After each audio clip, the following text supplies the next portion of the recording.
Cummins को उम्मीद है कि टेस्ट टीम और अधिक गौरव हासिल करने के लिए एकजुट रहेगी। पैट कमिंस को भरोसा है कि ऑस्ट्रेलिया अगले कुछ सालों में खिलाड़ियों में होने वाले किसी भी बदलाव को संभाल सकता है।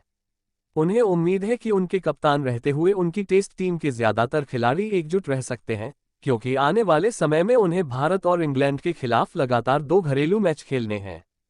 पिछली गर्मियों के अंत में डेविड वॉर्नर के संन्यास ने टीम के बदलाव की शुरुआत की, लेकिन टेस्ट क्रिकेट में अभी भी बहुत ज्यादा खिलाड़ियों के संन्यास लेने की उम्मीद नहीं है। ऑस्ट्रेलिया को तब और भी अनिश्चित भविष्य की ओर एक नज़र मिली जब नाथन लियोन चोट के कारण पिछले साल एशेज टेस्ट में से 3 में नहीं खेल पाए। हालांकि उन्होंने तब से कहा है कि उनका लक्ष्य 2027 की इंग्लैंड सीरीज है। शुक्रवार को प्राइम वीडियो पर द टेस्ट सीजन 3 की रिलीज से पहले कमिंस ने एसपिन क्रिसिन्फो से कहा, ये कुछ ऐसा है जिसके बारे में हम निश्चित रूप से सोचते हैं।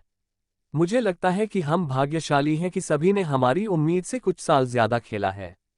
उम्मीद है कि नाथ के साथ भी ऐसा ही होगा। हमारा काम ये सुनिश्चित करना है कि उसे 4 या 5 साल खेलने का मौका मिले।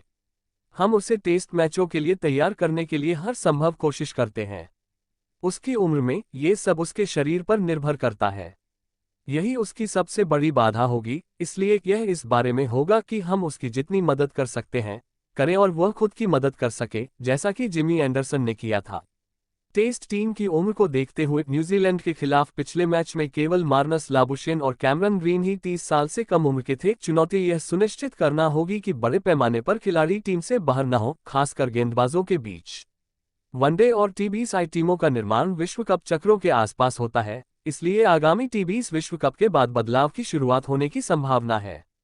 फिर अगले साल चैंपियंस ट्रॉफी के बाद वनडे टीम में भी इसी तरह का बदलाव हो सकता है। कमिंस ने कहा, हाल के वर्षों में ये सफेद गेंद वाले क्रिकेट का एक लाभ है कि हमारे पास इतने सारे खिलाड़ी हैं जो तीनों प्रारूपों में खेलते हैं कि उन्हें कुछ बिंदुओं पर आराम मिलेगा।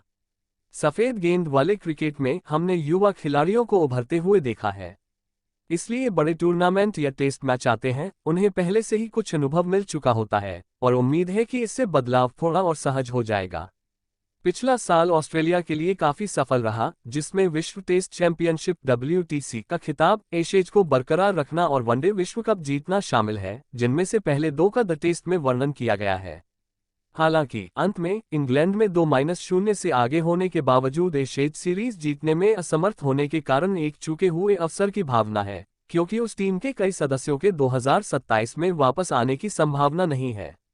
डॉक्यूमेंट्री में ये स्पष्ट है कि ओल्ड ट्रैफर्ड में जो कुछ हुआ उससे ऑस्ट्रेलिया को झटका लगा, जहां जैक क्रॉली ने इंग्लैंड की अगुवाई की। हालांकि बारिश ने उन्हें एशेज बरकरार रखने में सक्षम बनाया।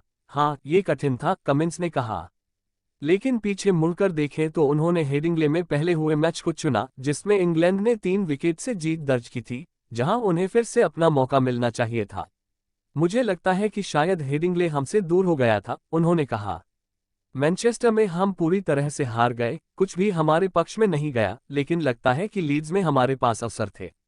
ऐसा लगा कि ये 1 या 2 साझेदारियां थीं और शायद अगर हमें पहले कुछ विकेट मिल जाते, खासकर टेल पर, तो आप चाहते हैं कि उस पर एक और प्रयास हो। मुझे पता है कि हमने कुछ बाउंस फेंके जो शायद कारगर नहीं रहे।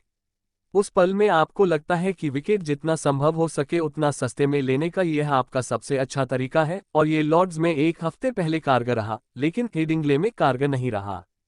जबकि कमिंस ने इस बात पर कोई विशिष्ट समय सीमा नहीं रखी है कि वह कितने समय तक कप्तान बने रहेंगे। उन्होंने पहले कहा था कि यह लंबा कार्यकाल नहीं होगा। मुख्य कोच एंड्रू मैकडोनाल्ड ने संकेत दिया है कि वह संभवतः 4 साल तक ये काम करेंगे, इसलिए यह संभव है कि यह जोड़ी जो एक बेहद सफल युग का निर्माण कर रही है, अपने मध्य बिंदु पर पहुंच गई है। ऑस्ट्रेलिया अगले साल के WTC फाइनल के लिए क्वालिफाई करने के लिए अच्छी स्थिति में है। हालांकि जनवरी में वेस्टइंडीज के खिलाफ घरेलू मैदान पर उसने महत्वपूर्ण अंक गंवाए। अगली गर्मियों में भारत के साथ होने वाली 5 मैचों की सीरीज महत्वपूर्ण होने की संभावना है। इससे पहले श्रीलंका और वेस्टइंडीज की विदेशी यात्राएं मौजूदा चक्र को पूरा करती हैं। कमिंस ने मौजूदा WTC चक्र के बारे में कहा, मुझे अच्छा लगेगा अगर दूसरा भाग पहले भाग की तरह सफल रहे। अभी तक ज्यादातर चीजें योजना के मुताबिक चल रही हैं। लगता है कि हमारे कुछ वरिष्ठ खिलाड़ियों के साथ आपको स्वाभाविक रूप से बदलाव देखने को मिलेगा। उम्मीद है कि वे कुछ समय तक साथ रहेंगे और जब तक हम खेल खत्म नहीं कर लेते, तब तक वे अपने शरीर को संभाल सकते हैं। इससे एंड्रू और मेरे लिए काम बहुत आसान हो जाता है, लेकिन हम देखेंगे। मैं ये कहने के लिए काफी खुला रहा हूं कि मुझे नहीं लगता कि मैं हमेशा ऐसा कर पाऊंगा। इस समय मैं वास्तव में अच्छी स्थिति में हूं। मुझे लगता है कि हम वास्तव में अच्छी स्थिति में हैं, इसलिए यह निश्चित रूप से आसान नहीं है।